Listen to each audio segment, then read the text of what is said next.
1절서부터 8절까지 말씀입니다. 예레미야 11장 1절서부터 8절까지 말씀 교독합니다.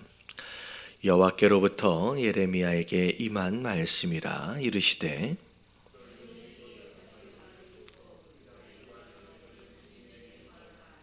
그들에게 이르기를 이스라엘의 하나님 여호와께서 이와 같이 말씀하시되 이 언약의 말을 따르지 않는 자는 저주를 받을 것이니라.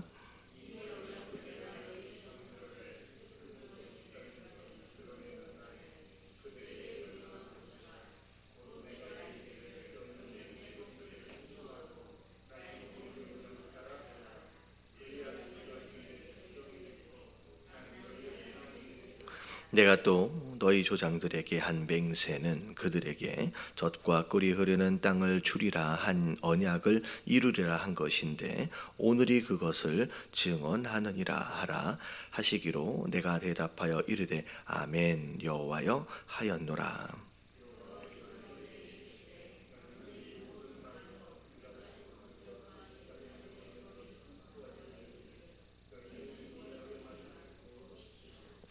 내가 너희 조상들을 애굽 땅에서 인도하여 낸 날부터 오늘까지 간절히 경계하며 끊임없이 경계하기를 너희는 내 목소리를 순종하라 하였으나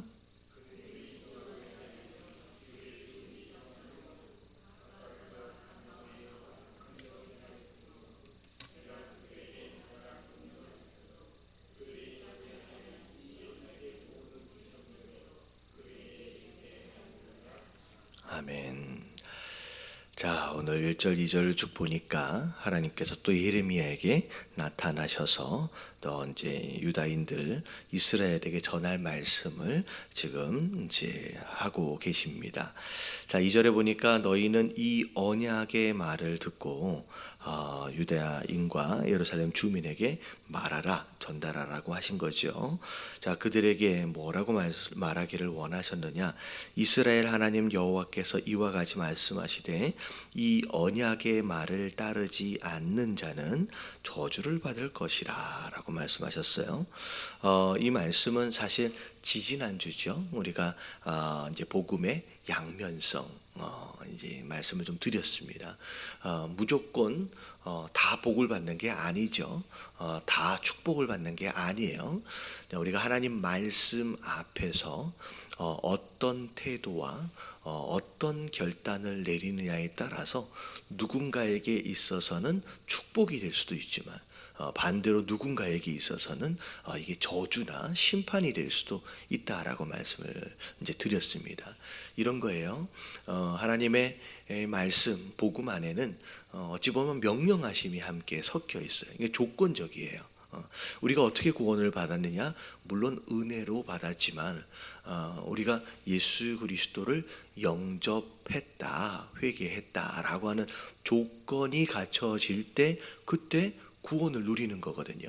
어찌 보면 축복도 마찬가지예요.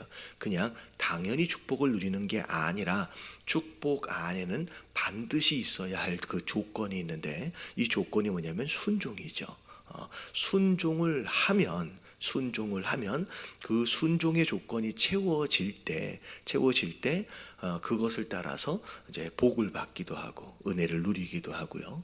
하지만 순종하지 아니하면 오히려 거꾸로 이번 말씀 나온 것처럼 저주를 받고 징계를 받고 심판을 받게 되죠.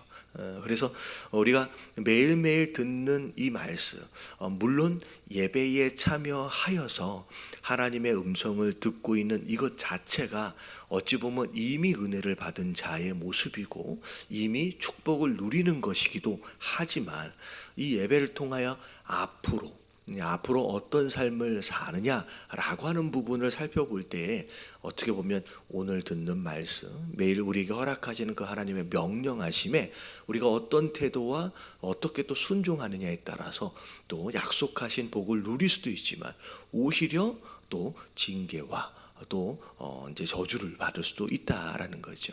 그래서 지금 그 이야기를 하는 거야. 내가 너희에게 언약을 줬다. 근데 그 언약 안에는 명령이 섞여 있는데 그것에 대하여 너희가 순종하지 아니하는 자로서 저주를 받을 것이다 라고 분명히 이야기했다는 거죠.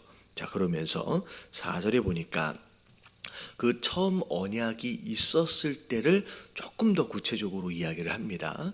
사실 이 언약이라고 하는 단어, 하나님과 이스라엘과 맺은 이 언약은 사실 지금 4절에는 출애굽 당시를 설명을 하고 있지만 이 언약의 가장 처음의 시작은 어찌 보면 이제 아브라함과의 언약을 생각해 볼 수 있어요. 근데 더 이제 더 깊게 생각을 해보면 저 앞에 창세기서부터 어찌 보면 하나님께서 이미 범죄해 버린 이제 아담과 하와를 향하여 여인의 후손이라고 하는 것을 시작을 해서 하셨던 그 약속서부터를 생각해 볼 수 있습니다. 근데 이제 이스라엘 민족들에게 허락하신 언약하면 대체적으로 이제 아브라함과 하신 언약, 그 아브라함과 하신 그 언약이 출애굽과 동시에 다시 갱신되거든요. 이게 이제 4절서부터 나오는 그 내용이 이제 출애굽 내용이 돼요. 자, 이 내용을 보면 이 언약은 내가 너희 조상들을 쇠풀무 애굽 땅에서 이끌어내던 날에, 다시 말하면 애굽 안에서 400여 년 동안 있었던 그 긴 세월을 하나님이 뭘로 표현하셨냐면 쇠풀무 안에서의 삶으로 설명하고 계신다는. 어찌 보면 이제 출애굽하는 것으로 말미암아 주님께서 하나님께서 하실 일들, 이들과 함께 하실 일들을 위해서 준비하고 연단하는 과정으로서 이 애굽을 허락하셨다는 거죠. 자, 그래서 출애굽해서 할 그 당시에 그들에게 명령하신 그 언약이다라는 거죠. 자, 곧 내가 이르기를 너희는 내 목소리를 뭐 하래요? 순종하래요. 그리고 내가 나의 모든 명령을 따라 행하라. 자, 그리하면 이게 조건이죠. 순종하고 행하면 이 조건이 채워지면 자, 너희는 내 백성이 되겠고 나는 너희의 하나님이 될 것이다. 이 순종을 통하여 너와 나와의 관계가 지속되어질 것이다 라고 말씀하시면서 이게 관계적 축복이에요. 관계적 축복이에요. 그리고 나서 그 관계를 분명히 하시도록, 그러니까 내가 하나님 백성 됐는지 하나님이 내 하나님 됐는지는 사실 관계적 약속이기 때문에 눈에 보이지 않잖아요. 눈에 보이지 않는데 이 눈에 보이는 것을 확신하도록 하기 위해서 뭘 약속하셨냐면 내가 또 너희 조상들에게 한 맹세는 그들에게 젖과 꿀이 흐르는 땅을 주리라.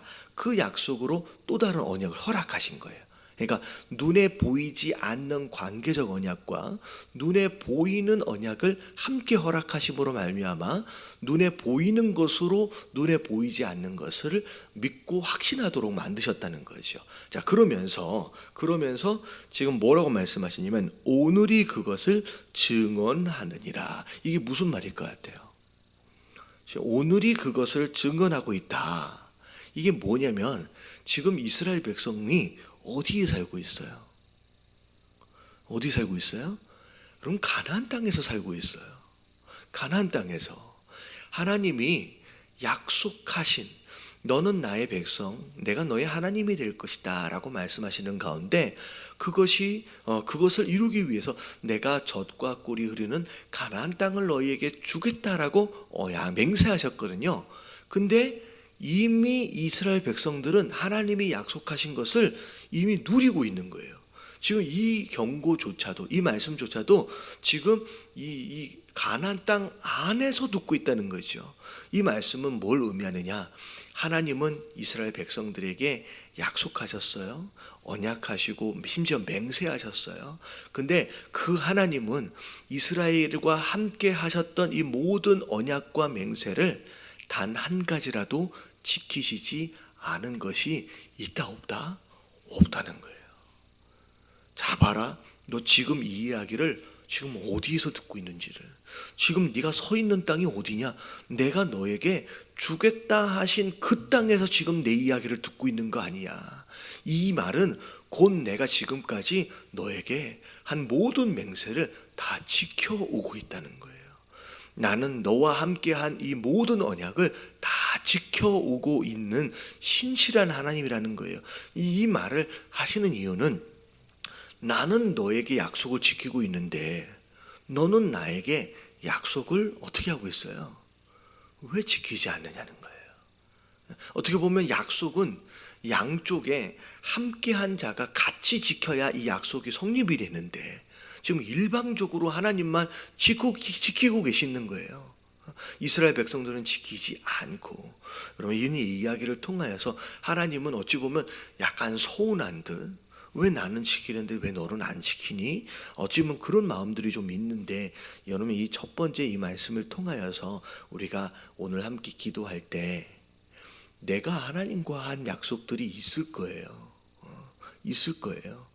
어찌 보면 화장실 들어갈 때 마음 다르고 나올 때 마음 다르다고, 갑자기 발등에 불이 떨어지면 별 약속을 다 하잖아. 하나님 이 문제만 해결이 되면, 하나님 이것만 잘 지나가면, 하나님 내가 정말 헌신하고 정말 내가 뭐하고 하나님과 수많은 약속들을 아마 하셨을 겁니다. 별로 기억이 안 나는 것처럼 있어요 그게. 근데 그게 어느덧 지나가고 나면요, 나올 때의 마음, 화장실에서 나올 때 마음 달라지는 것처럼 그 약속을 온데간데 잊어버려요. 그리고 부담이 있으면서 무슨 생각, 하나님 제 사정을 알지요, 제가 조금 있다가 제가 할게요 라고 하나님과의 약속을 이행함에 있어서 많은 오랜 시간들을 어떻게 보면 미뤄온 그런 사람 이제 있을 거라는 거죠. 어제 선교팀이 함께 모여서 저 함께 또 이제 훈련하면서 이제 기도를 했는데, 우리 탄자니아 선교팀이 저까지 11명이 이제 가게끔 됐어요. 그래서 지금 훈련이 되어지고 있는데, 돌아가면서 자기소개를 하면서 또 이제 간증도 조금씩 하면서 그렇게 했는데, 이제 그런 분들도 계시더라고요. 젊을 때 내가 선교 나가겠다고 약속을 했는데 이제야 지킨다고. 이제야라고 하는 게 벌써 몇 년이 지나버렸냐면요, 한 30년에서 40년이 지나요. 하나님과 내가 젊을 때 했던 약속, 하나님과 내가 어렸을 때 했었던 약속, 여러분 하나님은요 기억하고 계세요. 그건 너 언제 나한테 지킬래? 라고 기다리고 계실 수 있다는 거예요. 오늘 이 말씀하신 것처럼, 난 너한테 약속한 거 지금 다 지키고 있는데 너는 나한테 한 약속을 언제 지킬래? 라고 물어보실 수 있다는 거예요.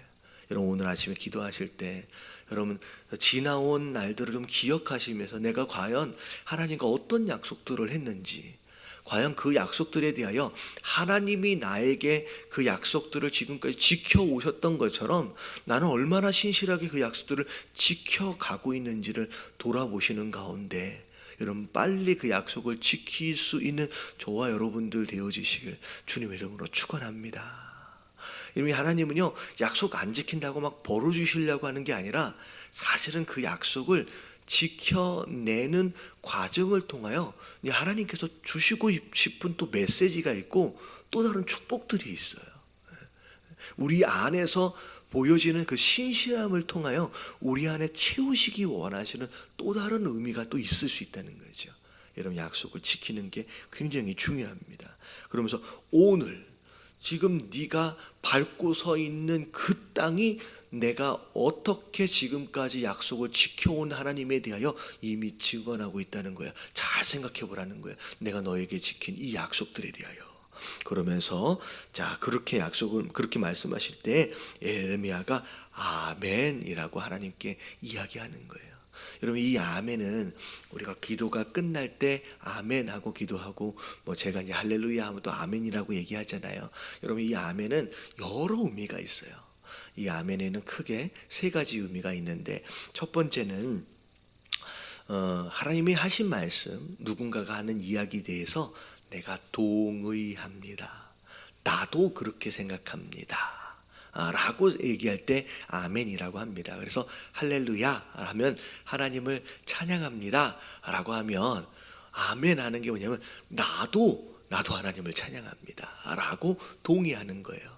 그리고 말씀을 전할 때 이렇게 제가 아멘을 유도할 때가 있어요. 그럴 때 제가 선포한 그 말씀이 하나님의 말씀으로 인정합니다, 동의합니다 라고 하는 의미에서의 아멘이고, 지금 이 예레미야가 지금 아멘한다라고 하는 이 내용은 또 어떤 의미가 있냐면, 자, 하나님이 지금 언약에 대해서 말씀하시고 나는 다 지켰다라고 하는 이런 부분들에 대하여 아멘, 그렇습니다. 하나님은 지금까지 우리 이스라엘에 대해서, 나에 대해서 약속을 다 지켜오신 분임을 내가 동의합니다 라고 하는 그런 의미가 있습니다. 그리고 또 아멘은 또 어떤 의미가 있냐면, 아직 이루어진 이야기가 아니다라고 할지라도 믿음으로 선포한 내용들에 대하여 아멘 할 때가 있어요. 그러면 그 아멘은 어떤 의미냐? 그렇게 되어질 줄로 믿습니다. 믿음의 표현이에요. 아직 이루어지진 않지만 그렇게 되어질 줄로 믿습니다 라고 하는 표현. 그래서 우리가 기도해서 마무리할 때 아멘, 이게 뭐냐면 믿음의 표현이에요. 하나님, 내가 간구한 이 모든 기도의 내용들에 대하여 아직은 내 눈에 보이진 않지만 앞으로 하나님 응답하심으로 말미암아 이루어 주실 줄로 뭐 하는 거예요? 믿습니다 라고 하는 것이 아멘이에요. 그리고 마지막 세 번째가 뭐냐면 순종입니다. 순종. 어찌 보면 동의하는 가운데, 그렇게 되어질 줄로 믿는다라고 믿음을 표현하는 가운데 내가 거기에 순종해야 될 부분들이 있어요. 그래서 아멘 한다라고 하는 것은 하나님, 내가 수동적으로 어떻게 보면 마냥 기다리는 자의 입장이 아니라 그것이 그렇게 이루어지도록, 어찌 보면 그 믿음의 표현으로서 내가 하나님의 명령하심에 순종하겠습니다 라고 하는 것이 아멘의 의미입니다. 그래서 어찌 보면 여기서의 아멘은 또 이제 마지막 부분에서 예, 알겠습니다, 제가 그렇게 전하겠습니다, 이스라엘 백성들에게 그렇게 순종을 표현한 이 예레미야 고백일 수 있다는 거죠. 그래서 어찌 보면 예수님의 또 다른 이름이 아멘이라고 말씀하시는 것처럼, 어찌 보면 예수님이 처음부터 끝까지 순종하셨던 그런 모습들로 예수님의 아멘이라고 하는 이름을 얻으셨거든요. 그러니까 우리가 그런 이 아멘으로서의 의미를 알고 우리가 이제 그렇게 살아야 할 필요가 있습니다. 그래서 아멘이라고 이제 고백을 하는 거예요. 자, 그랬을 때 6절에 보니까 여호와께서 내게 이르시되 너는 이 모든 말로 유다 성읍들과 예루살렘 거리에서 선포하여 이르기를, 너는 이 언약의 말을 듣고 지켜라. 내가 너희한테 지킨 것처럼 너도 순종을 하라 라고 말씀하시는 거예요. 내가 너희 조상들을 애굽 땅에서 인도하여 낸 날부터 오늘날까지 정말로 간절하게 경계했다는. 그러니까 하나님이 순종을 요구하신 것이 한 번이 아니에요. 출애굽 당시서부터, 율법을 주실 때부터, 심지어 가나안 땅 안에 바로 들어가기 전에 모세가 죽기 전에 쓴 책이 신명기거든요. 신명기. 근데 이 신명기가 뭐냐면 신이 다시라는 뜻의 신이고 명이 명령하다의 명자예요.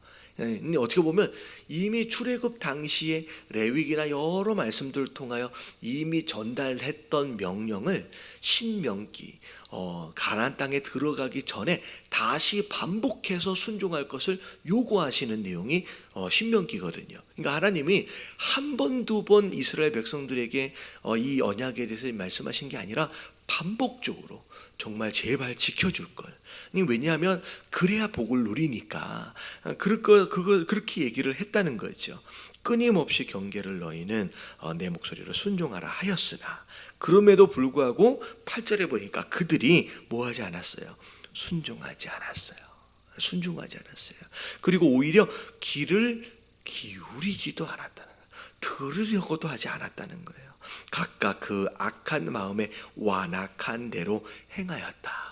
우리의 죄의 본성은 이 완악함이에요. 이 완악한 그 본성을 따라 그냥 살아간 거예요.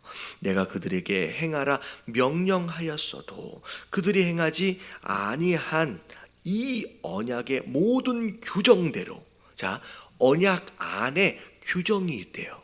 이 규정이 둘로 나눠지는 거예요. 순종하면 복을 받고, 순종하지 아니하면 저주를 받고, 그게 규정이거든요. 그래서 그 안에 있는 그 규정대로 그들에게 이루게 하였느니라. 다시 말하면 지금 망하고 있는, 저주를 받아서 심판을 받고 있는 이런 모든 현상들이 지금 언약 안에 들어있는 불순종에 대한 대가를 지금 누리고 있다는 거예요. 누리고 있는 것이라는 거죠. 그래서 하나님이 지금 왜 너희가 지금 고난 가운데 있는지, 왜 너희가 지금 고통 가운데 있는지 지금 분명히 얘기하는 거예요. 네가 지금 불순종하고 있기 때문에 그 언약 안에 들어있는 그 규정을 따라 그냥 그렇게 살아가고 있다는 거죠. 그래서 그래요. 유대인들이 비록 아직 예수님을 믿지 않는 유대인들이 훨씬 더 많잖아요. 그럼에도 불구하고 이 유대인들이 그나마 전 세계적으로 어떻게 보면 민족적으로 볼 때 가장 유능하면서도 가장 부유함을 누리며 현재는 살고 있습니다. 이유가 뭐냐면 이때 이후 사실 유대인들 같은 경우는 나라를 잃어버리고 굉장히 고생했어요. 전 세계를 그 난민절처럼 막 떠돌아다닐 수밖에 없는 세월을 살았거든요. 이제 그들 안에는, 유대인들 안에는 이런 마음이 있어요. 비록 예수님을 아직 믿지는 않지만 그들에게 있어서의 구약은 그들의 삶의 기준입니다. 그래서 철저하게 율법을 지키려는 그런 이제 마음들이 유대인들 안에는 밑바닥에 깔려 있어요. 그러다 보니까 비록 예수 그리스도를 통하여 영적인 구원은 누리지는 못해요. 그럼에도 불구하고 이 땅에서의 잠시 잠깐의 부유함과 축복들은 이 구약의 말씀의 순종을 통하여 그냥 경험하고 있는 거예요. 무슨 얘기인지 아시겠죠? 그래서 이 땅에서의 복을 왜 누리느냐? 구약만큼은 이들이 철저하게 지키고 있어요.